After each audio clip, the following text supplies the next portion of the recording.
Hi, and welcome to the Kale Houser Leadership Secrets podcast. Today, we are going to talk about the mortal sins of running your own meetings.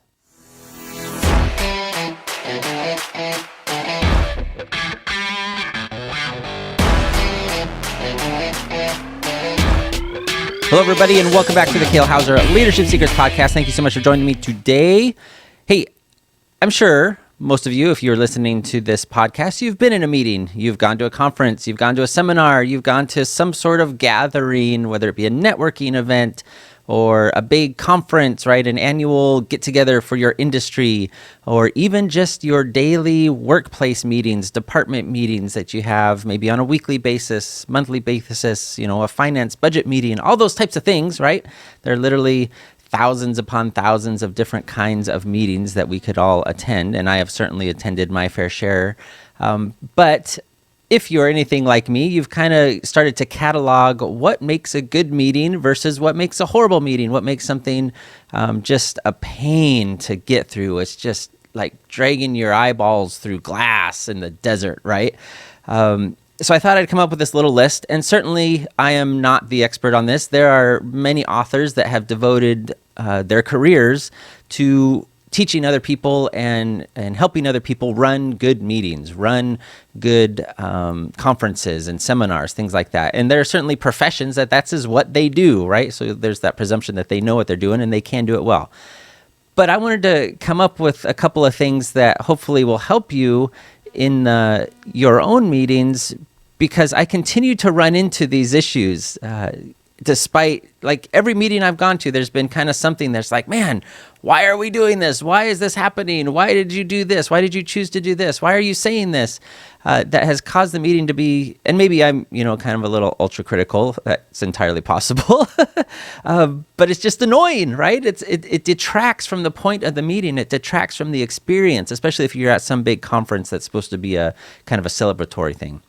So a couple of things, and I titled this the mortal sins of running your own meeting, because I think it overall just kind of shoots your meeting in the foot. It shoots the intent of whatever that thing is to do. So the first thing, because this comes to my mind, and to be fair and full disclosure, one of my hugest pet peeves is chewing with your mouth open, right? Especially in any sort of crunchy type of food, just that. You get that sound, and especially if it's close to your ear or anything like that, or behind you, it sets me on edge and it drives me crazy. So not surprisingly, at the top of this list is if you are in, whether it be a meeting or a seminar or something where you provide snacks for your people, for your attendees, don't do potato chips, don't do celery sticks, don't do, what other kind of crunchy foods, right? Especially like kettle cooked potato chips, things of that nature. Because guess what? A lot of people, they don't have that self-awareness around them to be respectful of the people, to not eat that bag of chips in the middle of a presentation, in the middle of a keynote speaker. And they're sitting behind other people, and instead of literally beyond just the crunching, what else goes along with a bag of chips? The actual bag and the as they're reaching their hand in and digging out the last little bits at the bottom, and the crinkling and the crunching. And this happened to me recently where, man, I was about 5 seconds away from turning around and just snatching that bag of chips out of this lady's hand, because she was just going to town on it in the middle of this presentation. And I was trying to listen to this presentation because it was super important, but I've got this crunching, and this gal that's literally, a foot and a half, 2 feet behind me in the next row. And she's, you can't blame her. She's probably hungry. It'd been a long couple days at this conference and all that kind of stuff. But just avoid the situation altogether. You as the event promoter, you as the one running that conference or that meeting, and don't serve chips. Serve, soft granola, chewy granola bars. Serve something that, maybe muffins are great, donuts are great, because guess what? They don't come in their own foil packages, and they're super soft and things of that nature, okay? So that's kind of my little soapbox on that, just that crunching and that crinkling. The second one, which I continue to run into, which is so surprising because to me, it seems so fundamental, is every meeting, well, not every meeting, so certainly probably not your weekly, half hour, hour long status update meetings, but most like seminars and certainly conferences have breaks, whether it be for breaks for lunch or even you're coming in the morning as you let people into the room and they're just kind of hanging around. And you want to have a background music going. You want to create an environment that's enjoyable for them. What you don't want is music that is so loud that I now have to stand 6 inches away from a perfect stranger in order to talk to them. I now have to literally get in somebody's face who I may or may not like. I don't even know this person, and I may be already an introvert and kind of shy about meeting new people. And I'm certainly not going to walk up and get in. And now I'm screaming, right, just to be heard because the music is so loud. And this is something you have to be aware of, right? This is all dependent on certainly your room size, your crowd size, what type of event it is. But you got to pay attention to the level of your music. You cannot, no dig on the text, but you cannot just leave this to your guy running your sound system and he or she gets to choose whatever level they think that is because they're just sitting in the back at their computer and just enjoying the downtime, right? You have to take into account, certainly if your event is key on networking, right? You're bringing people around from all kinds of different parts of the country, different industries, things like that, where part of the appeal of coming to your event is the networking aspect. You have to be respectful of people's ability to interact with each other in a comfortable way. And you can do that so easily, right? And this plays into not only the volume of the music, right, that hinders people being able to talk to each other, but the type of music. Okay, different events have different feels. They have different kind of energy about them. Some are upbeat, some are more relaxed. You don't want to, well, I won't go there, but you have to kind of know your audience. And maybe playing hardcore rap in your intercession lunch break isn't the best choice for your audience. Maybe you really like hardcore rap. That's your thing. That's what really gets you pumped up and going. But that's, depending on the audience, that's probably not a large appeal to most people. So you really kind of also need to be aware of that, what type of music you're playing and have a point to it, have a goal to it. Are you creating that part of that environment of your event and how that's working together? I will go out on a limb and say most 80s music is great because, again, depending on your audience, if you're targeting a lot of younger people that just didn't grow up in that age, may not be the best. But if you're looking at anyone between that like 35 on up, 35 to probably like 50 or 60, that's kind of their music. And it's the type of music that it's not invasive. You know what I mean? It doesn't like jar into your brain in a harsh manner. But again, that's just me because I'm a 80s kind of music guy. All right, so music, you have to be purposeful on it, have an intention of it. And the overarching theme of this is really having a purpose, having a reason behind doing some of the things that you're doing with your meeting. And again, this could be your weekly status update meeting. So I worked at a place where it was called a war, right? It was the weekly activity report. We were going to war. And it was every Monday morning, first thing, not first thing. It was, like 11 o'clock or whatever it was. We had a couple hours to come in. But probably not the best choice because people are coming back from the weekend. They're, if they're trying to give you updates, they don't have it fresh in their mind. At least this is how I'm remembering it, and I certainly could be wrong, but I seem to remember that it was Monday mornings. This was several years ago, which is fine, right? You want to be able to provide status updates, and you want to be able to let other people and departments know what's going on, especially when you're having challenges and things like that, because that's your opportunity to get help and brainstorm and things like that. And certainly as the leader, you need to know what's going on in your organization and in your department. However, you need to have a purpose for this. It cannot just be a sit around, okay, and just wasting everybody's time because it goes in phases. Certainly not everyone's going to be all interested all the time, and you're going to hit people, and you need to be quick about it because as you're talking to Jeff over here, Sally on this side has nothing to do with her, and she's kind of checked out, and she's going, man, I could be doing other things. Okay. And with that is whoever's running that meeting, whether that's you as your leader, whether it's your department head, your manager, your operations guy or gal, they need to be engaging. They cannot come in there, talking real low, talking real soft. Hey everybody, I hope you had a Hope you had a really good weekend today or this last weekend. We're here to do our weekly activity report. So, hey, Rick, hey, what do you got for us this week? What are you working on? Do you see how that would drive everybody insane? It drove me insane. So I would highly encourage you. You don't have to be like jumping around and screaming and everything, but you need to talk kind of like you actually care about what's going on, and you're conveying that in a way that people think and understand that you care what's going on. All right. That means talking a little bit, using that volume, using that diaphragm. That means being interested in what's going on, involving other people. Like, oh, that's great, Rick. Hey, Sally, didn't you deal with that last year? Or, what's your team doing to handle that to similar type of situation, right? You can do things to involve people and get them going in the meeting. Now, along with that is, so I was in this, in the military, I was in this maintenance meeting, and it was every day, Monday through Friday, which is okay, sure. But it was about 30 people. It fluctuated between 20 and 30 people because it was the maintenance representatives for every squadron, for every platform on our base, really. And it was the chance for the maintenance group commander to really get a feel of what was going on with the status of his aircraft, right? To make sure, parts were coming in. Because if you don't know, maintenance in the military and aircraft is kind of a big deal, right? They really care about the operational status of their aircraft, each and every one, and why there are delays and all that, blah, blah, blah, blah, blah, right? We can all kind of understand that. But we would have this every day meeting about the maintenance status and, whether aircraft were off station to go into exercises or doing, basically he just wanted to know what was going on with his aircraft, both maintenance and operationally. If there were some that were deployed, all that kind of stuff.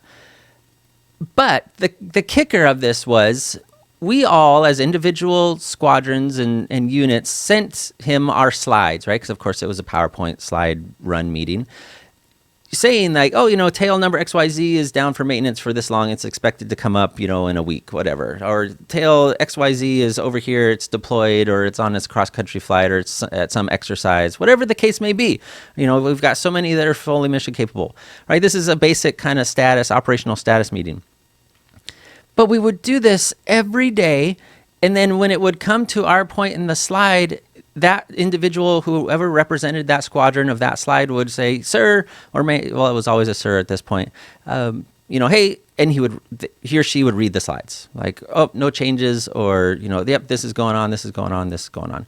So essentially, and these are slides that were sent either that morning or the night before, and he had presumably already read and knew what was going on. So here we are, we've got 30 people sitting around telling this commander things that he already knew. And certainly, yes, it gave him the opportunity to ask questions and ask qualifying questions, but that was really kind of the rarity. And it wasn't so much that when he did ask questions that it was like problem-solving type of questions. It was more just like, oh, tell me a little bit more about that. Like, what's the background on that, right? It wasn't, hey, how can I engage to get that part here quicker, right? It wasn't anything like that. And I'm sitting there, I was a captain major at the time, and I'm sitting there going, man, there are 30 people around here that are wasted an hour of their life. Wasted an hour of the Air Force's time. That's 30 man hours a day sitting in a meeting, and that's every day. So that's 5 days a week. So we're talking 150 man hours that are getting wasted for, at least at my level, what appeared to be kind of no reason, right? Is something that easily, as that group commander, maintenance commander got those slides, they could have reached out to that, whoever that contact was for that slide, and said, hey, what's going on with tail 321? Where's the parts for that? They were supposed to be in last week. And then that person can be like, oh, sir, da-da-da-da-da. Right. And to me, and maybe I'm not seeing the whole picture. Maybe I'm not seeing that the juice was worth the squeeze, as the saying goes. But certainly for somebody that had to go to these meetings every day for a period, it was not at all worth it. So I want to encourage you that you have a purpose for your meetings. You have a reason for your meetings, and it may be that it's just for you.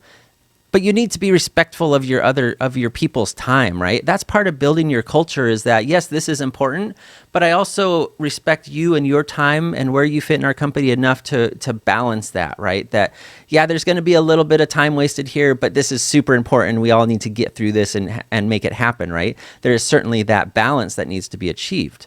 So you need to find that in your organization. Now, there's two other things I want to touch on, and I know I'm going just a little bit long, but one is with the larger events, okay?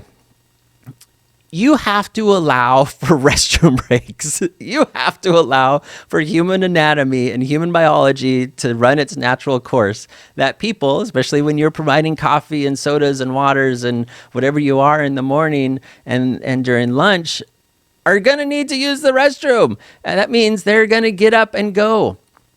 Now, if this is an event where you've got it so packed and every speaker is so important that they can't be missed, I'm sorry, they're gonna be missed because people cannot hold their bladders. Well, most people cannot hold their bladders and their bowels for like 8 hours a day. It just doesn't happen. Because I was at an event recently where the host of the event kind of got mad that people were getting up and leaving when this next speaker was coming on. And they were doing it really at kind of the only time that was being offered. And that was that small transition period between speakers. And they got mad because, right, you never want your next speaker coming on and you've got people filing out of the room. But it was really just kind of a failure of the agenda, failure of planning those, 15, 20 minutes, again, depending on how big your conference is and the ability of the facilities to handle restrooms, right? So it was nobody's fault, but really the event organizers and the event coordinators' problem for not allowing for that. And certainly, this is something as your event gets bigger, right? If you get into the 1,000 attendee plus range, you just need to not be worried about people getting up and going and coming in the middle of presentations. It's just the way it is. You can't control that. But as you get lower, you need to kind of schedule those things. I've been to workshops where they're like, okay, we're going to work on this. Hey, in 15 minutes, we're taking a restroom break, right? That lets people know that, it's coming.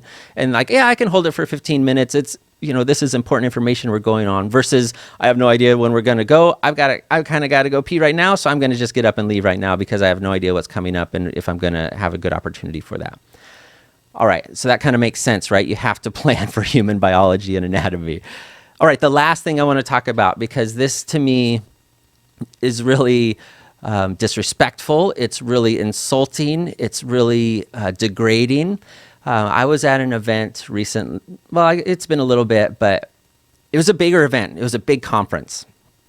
And again, how you run big conferences is by the schedule, but you have to let people know what that schedule is. Like, hey, we're going to break from, approximately 1 o'clock to 2 o'clock, or as you're, flexing for when you go to lunch, you say, okay, it's, 1:15 now. I'm sorry, we went a little bit long. We will be back in 45 minutes. We will be starting at 2 o'clock on the dot for our next session. You don't want to miss, XYZ speaker. Make sure you're here, grab your drinks, hit the restroom, grab your lunch, be back here in 45 minutes. Boom. Clean, right? Everybody knows what to expect. And now it's their choice if they don't show up on time for that next speaker. What you do not want to do is whoever's running your event, your MC, whether it be an actual person standing up there or a guy just at the mic, you don't want to, as people are kind of mingling about, and again, probably networking and meeting each other and it's talking and there's a low roar going on in your arena, is use the classic kindergarten trick of if you can hear the sound of my voice, everybody say shh. If you can hear the sound of my voice, say shh. Right?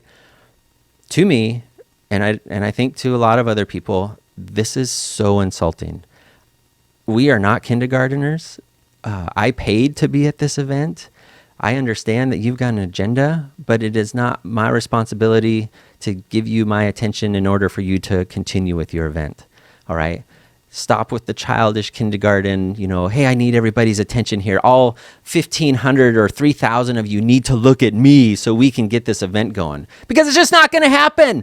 It will never happen. 1,500 people, 3,000 people will not all be looking at you and being quiet at the same time in order for you to continue because whatever you're doing is so important. It just doesn't fit human nature. So please stop that. Certainly like, hey, everybody, welcome back for lunch. We're going to get started here in 3 minutes. Grab your drinks, grab your seats, say goodbye, finish up your conversations, give people those prep times. And then that allows them to kind of naturally do it. Not this stupid, idiotic, like, hey, if you can hear me, clap your hands. Right? It's so retarded and it's so disrespectful to your audience. Don't do it. And it certainly doesn't fit in meetings, right? That's not how that works. All right, I hope this was kind of beneficial to get you kind of thinking of, experience you've had in the past at meetings, at conferences, as well as things that if you are in that kind of arena of running meetings, if you're running conferences, seminars, workshops, whatever that is, where groups are gathering, kind of keep some of the things in mind. What kind of drives you insane about going to meetings, and don't do it. Stop repeating those things. All right. Hey, I would love to hear your stories if you've got specific events or things that kind of set you on edge about going to meetings or you don't like, or things that you have really found are effective and work. I would love to hear it, and I know my audience would love to hear it. So shoot me an email at kale@kalehouserleadership.com or comment below whatever platform that you're listening on, and we can kind of have that discussion there as well. Hey, thank you so much for your time today. I do appreciate it. I hope this was beneficial to you no matter where you are at in the world. Hey, have a fantastic afternoon. Bye.